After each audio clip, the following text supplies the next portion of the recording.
What exactly is an indie game? There's been a lot of debate on this topic recently, especially with so many studios, individual games, and developers getting gobbled up by large corporations, only to then be abandoned when they aren't able to make a game that sells 10 million copies. Perhaps the biggest instance of this debate in recent memory was when Dave the Diver was nominated for Best Independent Game at the Game Awards in 2023. Despite its developer being owned by the much larger Nexon Korea Corporation, and by most accounts, not really fitting the category. The few people who defended this decision, including Jeff Keighley, the creator and host of the Game Awards, argued that because the game was made with a small budget and team, that made it indie. Others claim that indie is more of a style or spirit some games can be created in, regardless of the size of their budget or team. So I'm here to throw my hat into the ring, and define what I believe makes a game indie, as well as come up with a few categories to discuss different types of indie games. For those who have never heard the term, indie is short for independent, and in its simplest form, this means that a game was created independent of a large corporation.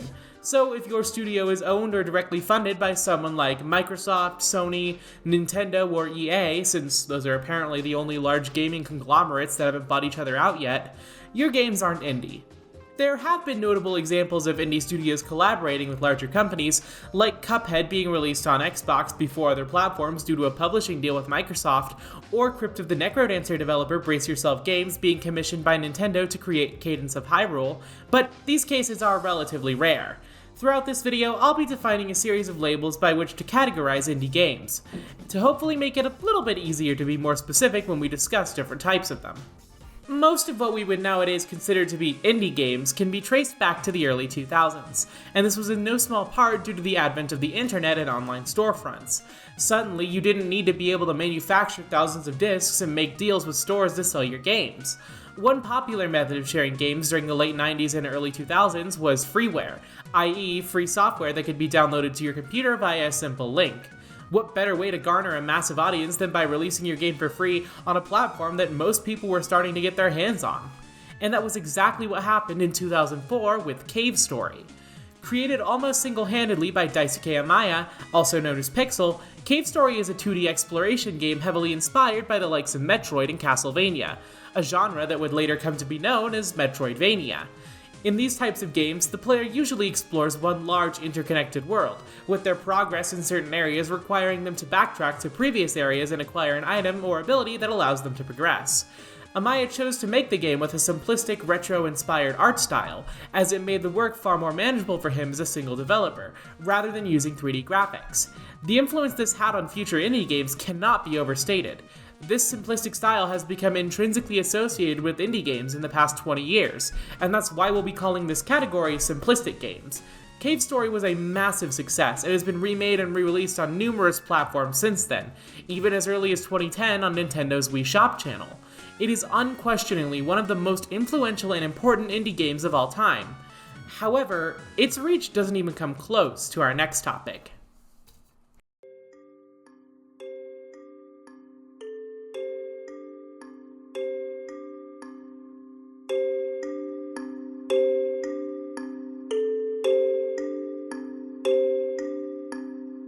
It's crazy to think about, but Minecraft actually did begin its life as an indie game. The first public alpha builds of Minecraft were released in 2009, and developer Mojang wouldn't be bought out by Microsoft for another 5 years. Selling over 300 million copies, Minecraft has easily become the best-selling game in history. And the same sort of simplistic style featured in Cave Story can be seen here, just in a different way. The blocky graphical style of Minecraft was not only an artistic decision, but it's also a core feature of the gameplay, allowing the players to collect and place materials all around the world, building pretty much anything they wanted, so long as they could acquire the right resources. There's not much to say about Minecraft that hasn't already been said, but suffice it to say, if Cave Story started the association of simplistic styles in indie games, Minecraft took that to the logical next step, and created the single most successful game of all time through it, proving that indie games can stand toe-to-toe with even the largest AAA games. However, this simplistic design can be taken in another, far different direction. What if the goal of a project is to emulate the look, feel, and style of a specific type of game so perfectly it feels like it walked right out of the same time period as those original games?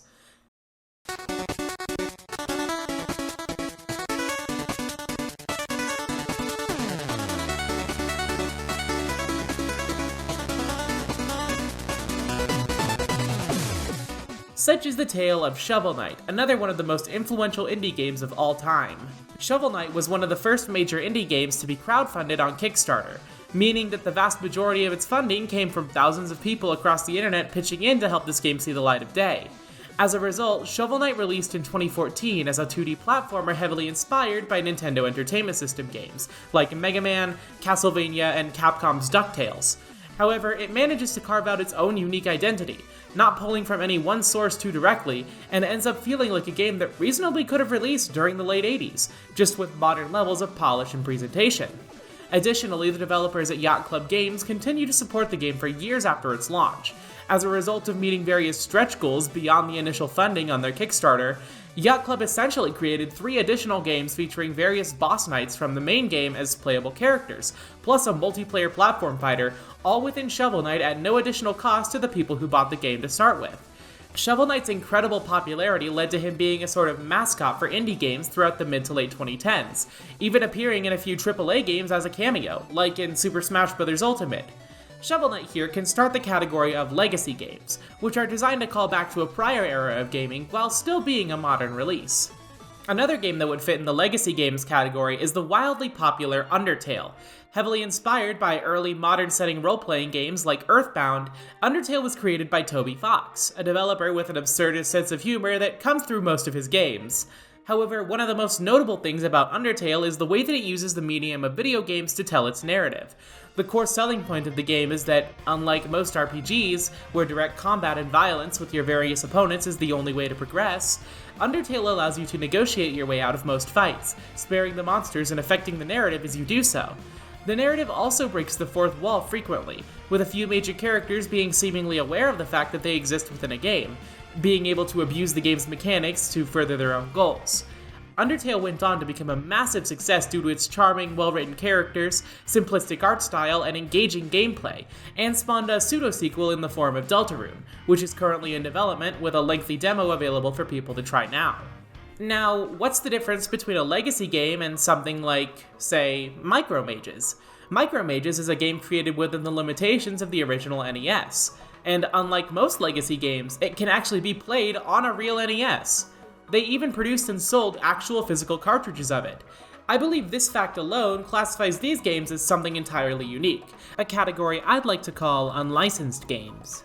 Because the consoles games like these are made for are so old and no longer officially supported by their manufacturers, the developers usually don't have an official license to make games for them, hence unlicensed games.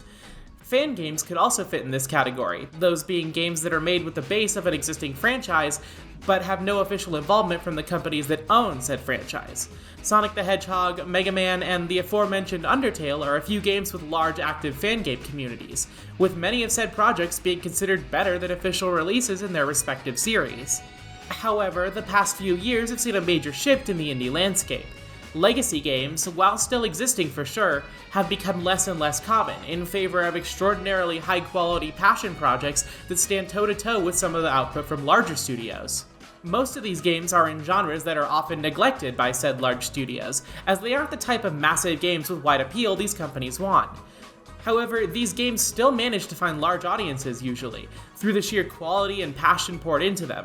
This category I'm going to call genre games, as many of them have a design philosophy of simply making the best game in their genre that they possibly can.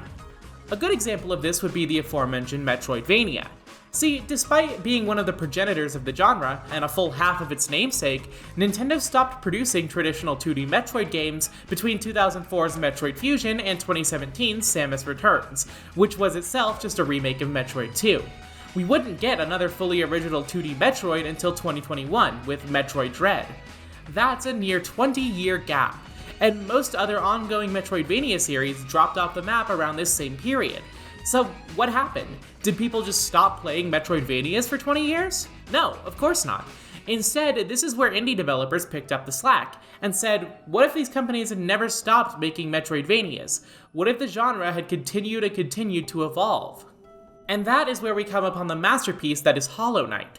Released in 2017 by Team Cherry, this is without a doubt one of the greatest Metroidvanias ever created, and borrows inspiration from practically every other major game in the genre, while still being wholly unique. The key difference here, though, is that the game has no real direct reference or similarities to Metroid, Castlevania, or any of these other games beyond taking the ideas they presented for the genre and reinterpreting them in a completely different context. With its well-polished and unique combat, engaging world-building and lore, and standout art direction, it's no wonder that Hollow Knight made as big of a splash as it did. Another great example of a genre game is Celeste. Despite its sprite-based art style seeming reminiscent of older games, and the simplistic gameplay making it a possible candidate for that category, Celeste is incredibly unique as a platformer. While most games in this genre feature enemies and some form of combat, as well as minimal narrative, Celeste turns this on its head by having no real enemies to fight, and a major focus on the character arc of its protagonist, Madeline. It's a game about climbing a mountain, both literally and figuratively, dealing with one of the most realistic and intimate depictions of anxiety in a game I've ever seen. Celeste was, and still is, one of the most acclaimed games of all time, being one of the few indie games to ever be nominated for the Game Award for Game of the Year.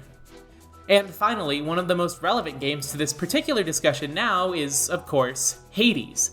Released by Supergiant Games in 2020, Hades is perhaps one of the highest quality indie games ever released. It feels like something that would have been produced by a far larger studio, but in reality, Supergiant only had around 20 employees during its development. This just goes to show that a larger dev team does not necessarily equal a better product. Hades is part of the roguelike genre, perhaps the most popular game in that genre ever. In this genre, the games are made intentionally very difficult, and every time you die, you're sent right back to where you started. This is because the player is meant to repeatedly try and try again to get through the game. However, parts of the game will change on each run, such as offering the player different upgrades, different enemies to fight, so on and so forth. However, because of this structure, roguelikes are often very light on story and narrative. The developers of Hades set out to change that, as they justify the player needing to attempt countless runs as Zagreus, the son of Hades, attempting to escape the underworld and find his birth mother, Persephone, being constantly defeated along the way.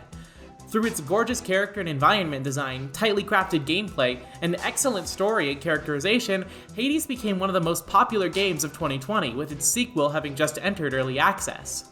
All three of those games are great examples of ones I would call genre games, with a ton of other games like them out there. And with that, we now have 4 categories by which to classify indie games. Of course, this is just how I like to think of them, and there are of course tons of subcategories that could be discussed within each one of these, but for now, I think it's a decent start to show how truly varied indie games can be. There is no one singular indie game style. There are trends within indie game development, sure, but there are also trends in AAA game development. At the end of the day, it's just game development. The only real division between a AAA game and an indie game is the size of the team, the amount of resources they have available, and the level of creative control the developers have. But those key factors create a very different feel that many AAA games don't have, and that feel is passion. Most of these games aren't just getting made because the shareholders demand it, or because it's what every other studio is making. They're made because of people being inspired by the work of others in the industry, being passionate about immortalizing its past, telling a story, or creating something that's never been seen before. And that's something no corporation will ever be able to mimic until they realize that people making their games are just that. People. Thanks for watching, and have a lovely rest of your day.